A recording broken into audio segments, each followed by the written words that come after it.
Hey buddies, welcome to AmassGames. My name is Simon and today I'm showing you all about the game Scopa. Now this is from the game Scorpone, and just so you know, I am doing a complete how to set up, play and review. What that means is I'm going to show you exactly what you need to be doing to do this card correctly. There are 52 games in a standard bicycle deck of cards. You need to be removing all the 8s, 9s and 10s, and I'll explain how that works once you've taken them out. Right, by all means, of course, hit that 4K button. That is how you can view this channel completely. And as you can see, I've now removed all of those extra 12 cards. 3, 4, 5, 6, 7, 8, 9, 10. To double check, of course, you'll need to do the same. And remove anything else, and there they are. So now you're taking out those cards. They're going to be gone. You do not need to play with them.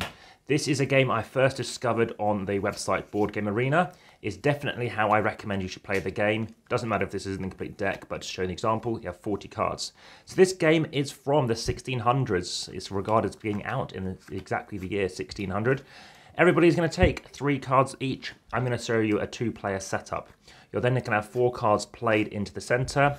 Aim of the game is to get the most points, and I'll show you how that works. Now, I do actually have a book to help me. This is because I think it's very handy, and I do recommend you play it online, not in person, because for a start, you may well be playing it turn-based.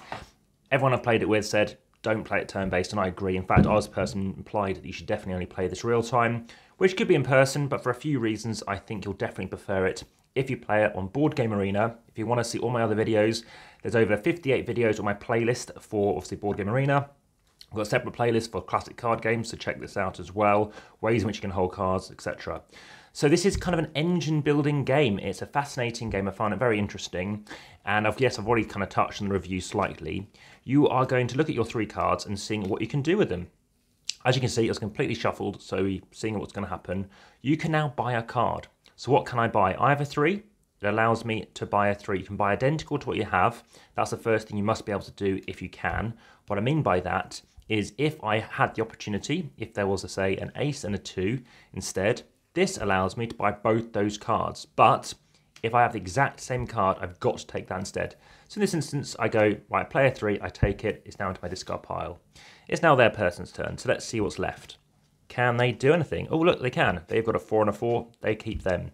Now, as you can see, they've got slightly higher value cards. I'll explain what that means in a moment. Jacks, by the way, are worth 8, Queens are worth 9, and 10s or Kings are basically the equivalent of a 10. So it's my turn. What can I do here? Well, that's worth 1. That is worth 8. So I can't buy these 2 cards. So what I could choose to do, I'll show you why, I put the ace up here. Why? Because it's my next turn. If they don't have a chance, it's a bit of a push-your-luck game. That is worth 8, remember, 8, 9, 10. And again, on Board Game Arena, it shows you it easily. So you can see that shows an 8. I can get both of those cards. I'll show you why you might want to do that. Let's see what they have. They can't buy either, so maybe they chuck down a 3 again, because next time they can use a 5 to get both those cards. I've now got the 8. I now get these 2 cards, and this has turned out to be a brilliant example for that first round, because now they do that. In addition to that, they get a victory point. Why? Because they're the first person to clear all the cards off here. That is how the game progresses. Now, is this a good game? I think it's a very good game. My rating is kind of 6.5. Maybe 7. I really apologise for that. I've got a biscuit. So you're going to continue on. Apologise for that choking fit I just had. Pause the camera. End of the round. 3 more cards. You're going to switch who starts. Getting cards in the centre. As you see, there is push your luck. But there's also luck. Luck in which case you've got bad cards. Cards which don't do you much. And let's get into a bit of the strategy. So I don't like to talk too much about strategy, because you'll discover it yourself. You saw someone clear the deck. Well, they're starting off. What can they do now? Well, let's say 3 for 5, so get that. My turn. This time I do a 6 for 6. Their turn, they can't do anything. They chuck down a 2. I've got a 2 for a 2. They've got a 3, they can't do anything. In this case, not much happens. They're going to draw more cards. So this comes out again, but what you might want to do is if you happen to have some high value cards, so imagine I've happened to get it, like a king. Imagine this is left, okay? I don't know what they've got in their hand. I definitely want to play the king. Why? Because they can draw 1 card. So if they happen to have a king, they'll take it. If it happens to be like a 7, of course a king is worth 10. If they happen to have a 7, or well, it happens to be a 7, so this is why I use a mat. So if they have a 7 here, then they can play the king to clear it. But if a king is here, then they can't clear both cards, which gives me the opportunity to try and clear that final card and get victory points. When you trigger 11 victory points, that triggers the final round. Whoever actually has the most victory points at that point wins. Now, there's a few extra things to talk about. You're going to look at your discard pile. This is why I'm using this book, because it's a bit easier to explain. And, sorry, wrong page. So this is like from the 1600s. By all means, please comment and let me know your views. Comment in YouTube so other people can view this too. And also, please hit the like button. Please share and subscribe if you haven't already. And also, via the description, you can follow on Instagram, over 2,300 photographs. And you can, of course, support via the channel via Patreon. And finally, if you wish to, there are giveaways, so head over to the link tree, and occasionally there are some things here.